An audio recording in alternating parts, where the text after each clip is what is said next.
സൂറത്തുൽ ഫാത്തിഹയിൽ ശ്രദ്ധിക്കേണ്ട ഒരു വിഷയമാണ് ഈ മോൻ ഓതാൻ പോകുന്നത്. അർ-റഹ്മാനിർ റഹീം മാലിക് യൗമിദ്ദീൻ ആയത്തൊന്ന് ഓതാമോ?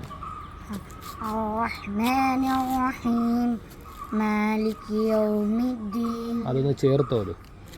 അർ-റഹ്മാനിർ റഹീം മാലിക് യൗമിദ്ദീൻ. മനസ്സിലായോ? ഈ മോൻ ഓതിയത് വളരെ കറക്റ്റാണ്.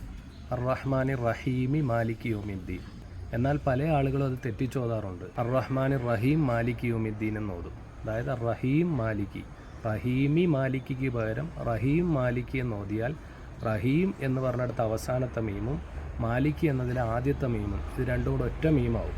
അപ്പോൾ ഒരു മീം അവിടെ നഷ്ടപ്പെട്ടു. അങ്ങനെ സൂറത്തുൽ ഫാത്തിഹ ഓതിയാൽ ഫാത്തിഹ ശരിയായില്ല. അത് നിസ്കാരത്തിലാണെങ്കിൽ നിസ്കാരവും ബാത്തിലായി പോകും. അതുകൊണ്ട് ശ്രദ്ധിച്ച് പാരായണം ചെയ്യുക. അർ-റഹ്മാനിർ റഹീമി മാലിക് യൗമിദ്ദീൻ. അതല്ല എങ്കിൽ അർ-റഹ്മാനിർ റഹീം എന്ന് വഖഫ് ചെയ്തിട്ട് മാലിക് യൗമിദ്ദീൻ എന്നോതുക.